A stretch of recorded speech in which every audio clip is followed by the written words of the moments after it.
Now, I'm not saying the world is flat, and I'm not saying the world is round. But if we was to use a compass, well, I let the facts speak for themselves. So, the compass only recognizes north. Any other direction is only based off the direction of north. North always points to the center, aka the North Pole. How could the compass point south if south is down? And many people believe if you travel in one direction, you'll come back on yourself. But that only happens with east and west. East and west are curved lines that constantly readjust to align with north. So when people say they've circled the whole world and ended up in the same place, they was only going east and west. But if you travel south, that's a whole different story. South is any direction leaving the center. So if you travel far enough, you will reach the ice wall. Unlike east and west, if you travel south, you will never come back on yourself. Now, I'm not saying the moon landing was fake, and I'm not saying it's real. But I've got a few questions I need you guys to answer. If they're really on the moon, then why is it so dark? Where are all the stars? And where's all the planets? And look how bright the moon shines. You can see it from 1,000,000 miles away. But when these men are standing on the moon, it's looking all grey and dusty. And what about this famous footprint that they keep showing us? It don't match the space boots that they've got on display. One is a pair of Timbs, and the other was wearing a pair of Yeezys. And if you're trying to tell me that they travelled from Earth to the moon in this tin pan, drum pan, makeshift out of cardboard box, aluminum foil spacecraft, then you must have lost your goddamn mind. And where's this mystery wind coming from? I thought there was only 1% gravity on the moon. Where's this breeze coming from? Why is the flag blowing in the wind? Come on, brother. For many years now, there's been a lot of controversy about the moon landing. Some believe it's real, some believe it's fake. Let's watch it together and let me know what you think. And that's it. So who stayed behind to record the car? The 3 stages of global indoctrination. Oh, you son of a bitch. They get you from when you're young, from when you're just a baby, an infant. They have you looking up at the stars. And when you go to school, that's when they really turn you into a fool. In your childhood, they get you spinning a globe round and round and round. And when you're a teen, an adult, they've got CGI. They've got green screen. Now there's prison for the body and there's prison for the mind. When you're trapped behind those 4 walls, you know you're in prison. You see the lock, you see the key, you see the door. But when you believe in the globe, this is how they lock you down in your mind. They tell you that the universe is so big, you can't even reach there. In fact, they say if you travel in one direction, you'll only end up back where you started from anyway. So that tells you there's no point even traveling. There's no point searching. This is how they lock you in your mind. Now, if the earth was spinning at 1,000 miles per hour east, wouldn't it be faster to travel west? Man never fly west. Man never go this way round and come back round. Man always come cross country. It's like man don't know the shortcut. Please just think about it. Imagine that you're looking at the globe and you say, can you just zoom in here please? Let me see what's going on down here. Are you expecting to see a boat upside down? When have you ever been able to zoom in on any globe and somebody's upside down? Are you trying to tell me that these man went to the moon and decided to take their helmets off for a picture? Oh, you son of a bitch. You took your helmets off. You lying piece of... Do you guys know about the Bolivia salt flats? This was an ancient sea that dried up. Now, for about 9 months out of the year, it forms hexagons, and the rest of the year it gets flooded with water and creates a perfect mirror. This area is 4,000 square miles long, and it's almost completely flat. Across the entire thing, there's only about 3 feet of variation in height. I talk all the time about how the firmament is a hexagonal lattice. Does anyone remember in Chicken Little when the sky started to look like this? Or when a piece of it fell down? And of course, we have our 3, 6, 9, 12 numbers for the elevation. In the middle of the flats, it's covered in giant cacti that grow up to 39 feet, 12 meters tall. NASA uses the salt plains to adjust and improve the accuracy of satellite data. I've mentioned a couple times that I think that satellites are mostly there to monitor the firmament. There's always aluminum tanks on the videos of them. When I broke down what I think the sky ice would be made of, in order to make it a solid crystal, like a barrel consistency, all you would need to do is add aluminum. Why do all of these satellites have aluminum? Our Earth rotates around the Sun at 66,600 miles per hour. 666. Our Earth is tilted on a 23.4 degree axis. Subtract that from a 90 degree angle, you get a 66.6 degree inclination. The geographic north and south poles are located at 6633 north and south latitude. National Aeronautics and Space Administration, you add those up in numerology and it totals to 666. Now, could all of this just be a random coincidence? Or is it something much more grandiose, something that has been planned to hide God's perfect creation from us? Now, America was quite literally founded off of a secret organization known as the Free Imps. I'm not going to say the full name because if I do, there's a possibility that this video would be banned. However, I do not believe that we were ever free since the founding of this country. It has all been a divine, much less than divine plan to deceive the masses and to slowly but surely enslave us and bring us into their man-made world, as opposed to us being in God's perfect creation. Because when the moon landing was aired on TV, we went from living in God's perfect creation, being in touch with the heavens and the stars, being in touch with God. We went from all of that to being some randomly combusting universe that's constantly expanding, and there is no point in any of it.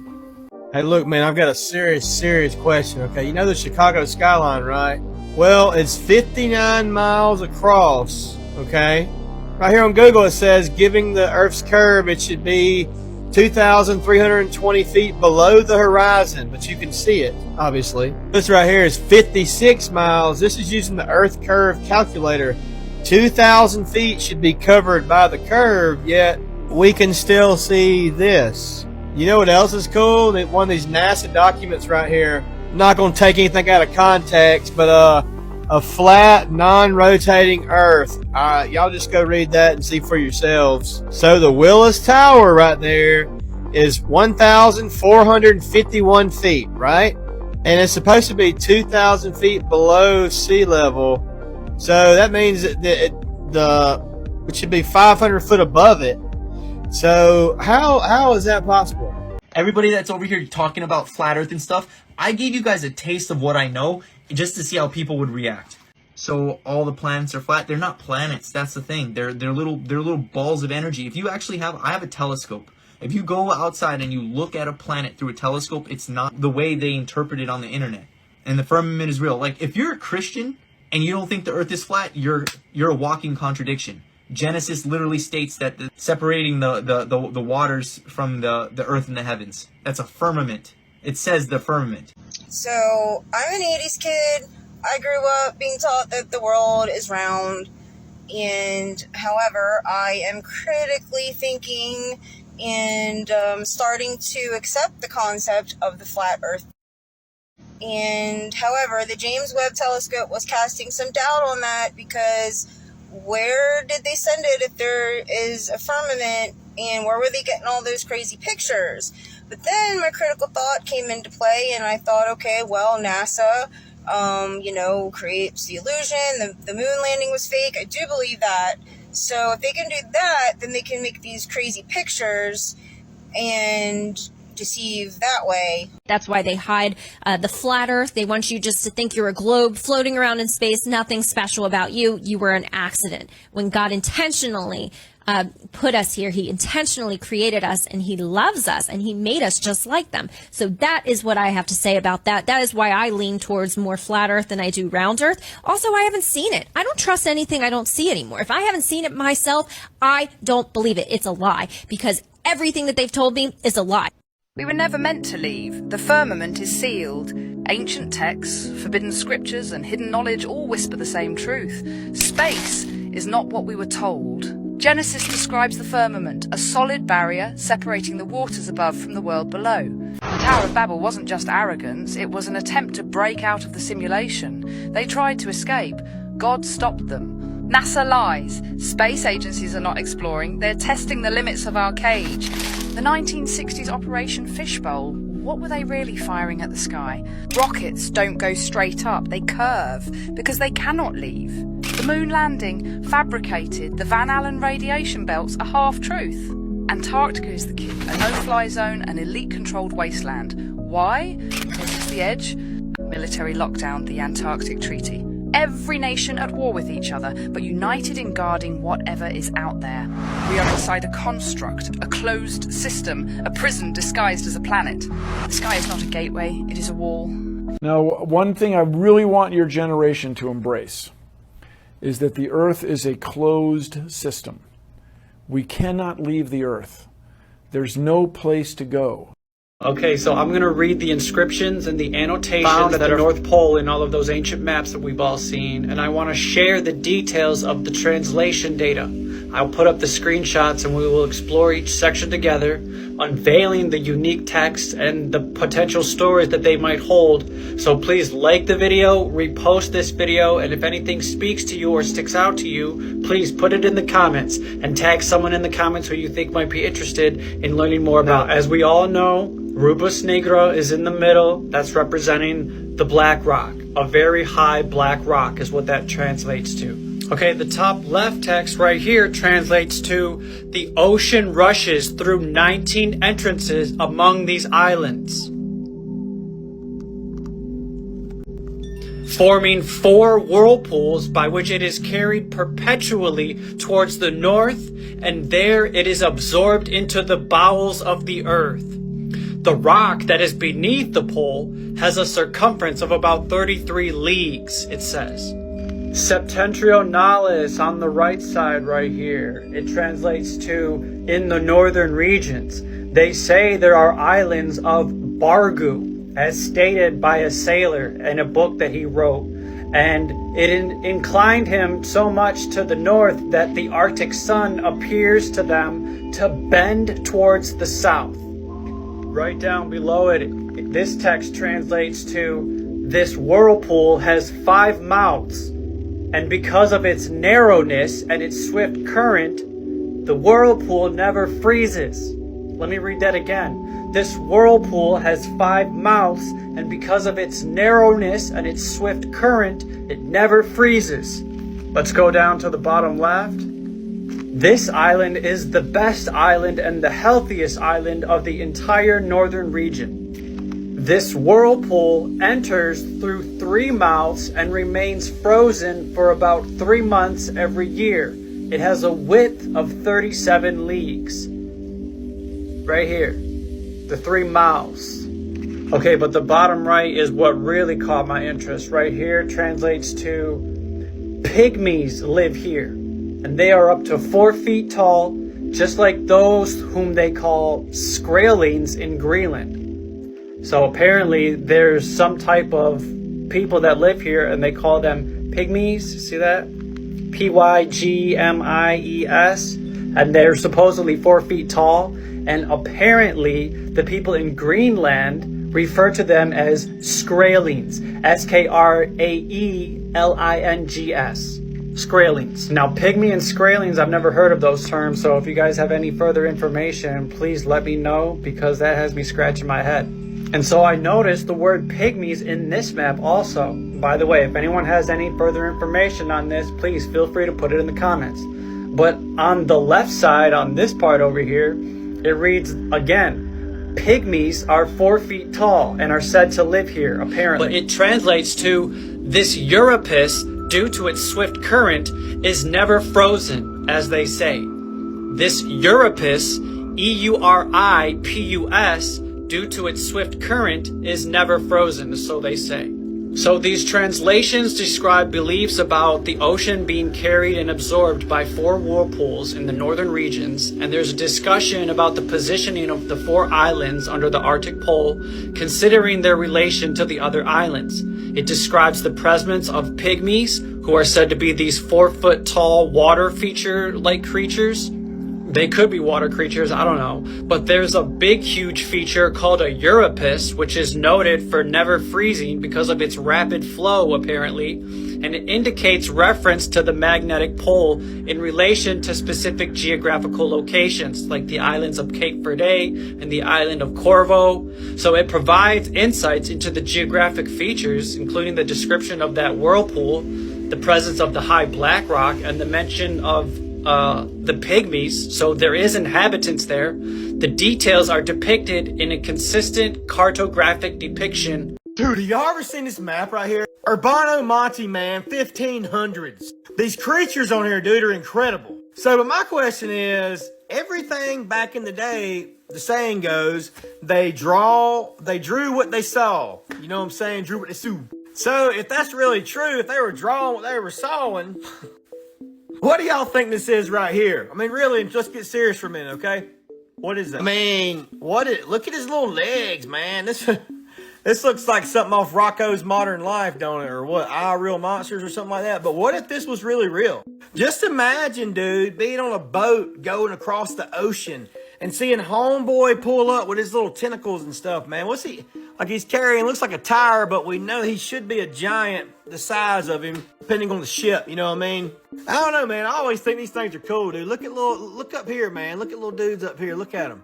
I'm just saying, man. Oh, I need to censor that probably. Hold on.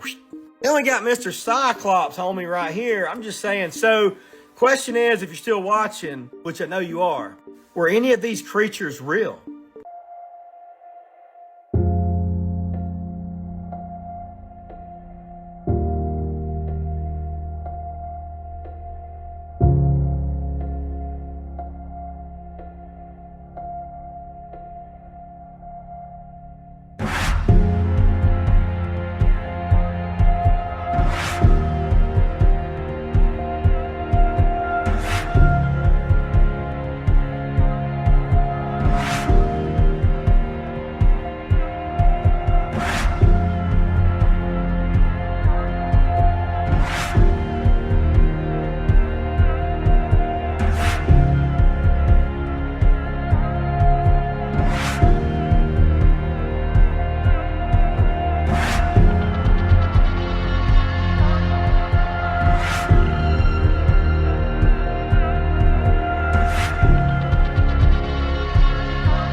The Flat Earth map dates back over 1,000 years. This map is credited to being created by a Persian astronomer. His name was Al-Biruni and he lived between 973 AD to 1048 AD.